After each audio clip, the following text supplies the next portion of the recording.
E aí, hoje a gente vai mergulhar numa história impressionante sobre recomeços. Imagina só a cena: voltar para casa depois de muito, muito tempo e encontrar tudo destruído. Por onde é que se começa? Pois é, o livro de Esdras é quase um guia prático sobre como reerguer uma nação inteira do zero. Essa é a pergunta de US$ 1 milhão, não é mesmo? Pensa só, um povo volta para casa depois de 70 anos de exílio e não tem mais nada. O lugar que eles conheciam virou pó, sem governo, sem templo, sem estrutura nenhuma. O livro de Esdras é basicamente o diário de bordo dessa missão que parecia impossível. Então, para a gente se situar rapidinho, o autor é o próprio Esdras, que era um sacerdote e um dos grandes intelectuais da época. A história toda se desenrola ao longo de uns 80 anos, mais ou menos, começando lá por 538 a.C. E o grande tema, o foco principal é um só: como é que se restaura o povo de Israel na sua própria terra?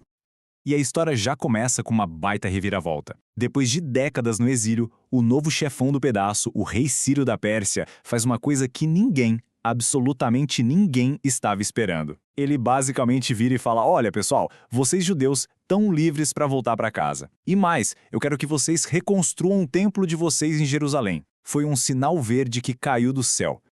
O livro é dividido em duas grandes missões, como se fossem dois atos de uma peça. A primeira leva é liderada por um cara chamado Zorobabel, que a gente pode apelidar de o Construtor.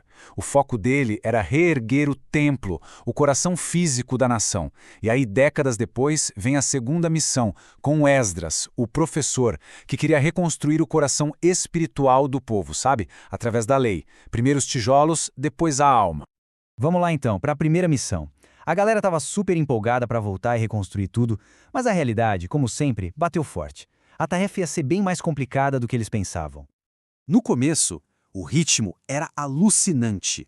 Chegaram umas 50 mil pessoas. A primeiríssima coisa que eles fizeram foi levantar o altar de novo e voltar com os sacrifícios. Era um sinal poderoso de que a vida espiritual estava voltando aos trilhos. E logo depois, pá! Lançaram os alicerces do novo templo. O clima era de pura esperança. Mas claro, sempre tem aquele pessoal para atrapalhar, né? Os povos que moravam ali por perto não gostaram nada daquela movimentação. Eles viram aquilo como uma ameaça e resolveram sabotar o projeto. Fizeram de tudo. Espalharam boatos, fizeram um lobby político com o Império Persa e, no fim, conseguiram o que queriam: uma ordem oficial para parar a obra. E o resultado dessa confusão toda? Um atraso de quase 2 décadas, 18 anos. Já pensou na frustração? O projeto mais importante da vida deles, a razão pela qual eles tinham voltado, ficou ali, parado, só com os alicerces à mostra. Um balde de água fria. E aí, quando tudo parecia perdido e o povo já estava super desanimado, o que fez o jogo virar? Duas figuras muito importantes entraram em cena para dar aquela chacoalhada no moral da galera. E quem foram os heróis da vez? 2 profetas, Ageu e Zacarias. Pensa neles como se fossem os técnicos do time, entrando no vestiário no intervalo de um jogo que está perdido. O Ageu foi direto, deu aquela bronca. E aí, pessoal, as casas de vocês estão todas arrumadinhas? E a casa de Deus aqui largada às traças? Qual é a prioridade? Já o Zacarias veio com a motivação, lembrando o povo da promessa, da esperança. Foi a combinação perfeita, um puxão de orelha e um tapinha nas costas. E não é que funcionou? Essa injeção de ânimo foi o que o povo precisava. Eles voltaram ao trabalho com força total e, finalmente, em 516 a.C., o segundo templo ficou pronto. Fizeram uma festa gigantesca para comemorar. A primeira grande missão, enfim, estava cumprida. É aqui que a história dá um salto no tempo, mas um salto bem grande.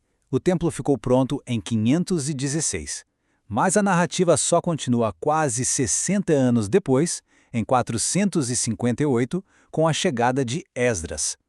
Fica aquela pergunta, né? O que aconteceu nesse tempo todo?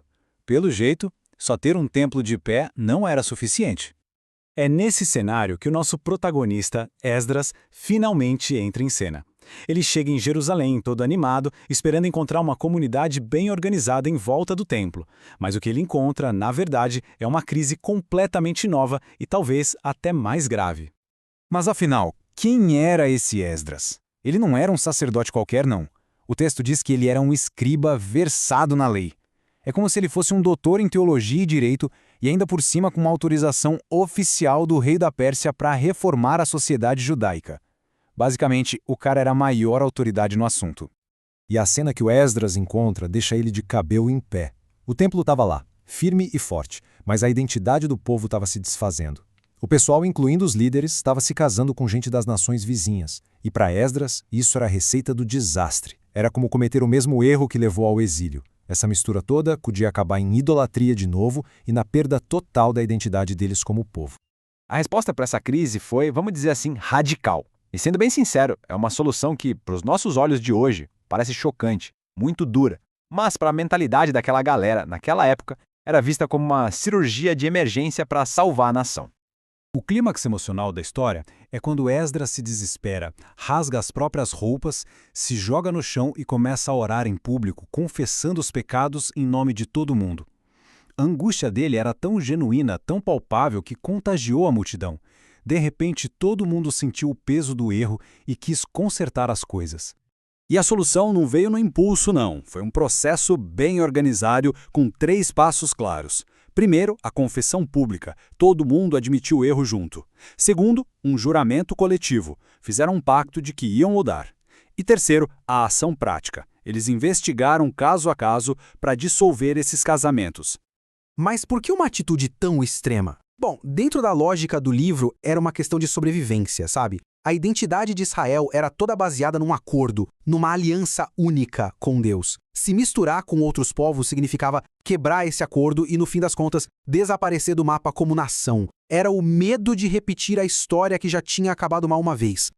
E é assim que o livro de Esdras se encerra, com a missão dupla cumprida. O Zorobabel reconstruiu o alicerce físico, o templo, e o Esdras veio e restaurou o alicerce espiritual, colocando a lei de Deus no centro da vida do povo. As 2 colunas que sustentavam a nação estavam de pé de novo. Só que a história não acaba aqui. Pensa comigo, a casa está arrumada, o templo está em ordem, a comunidade está se reorganizando. Mas e os muros da cidade?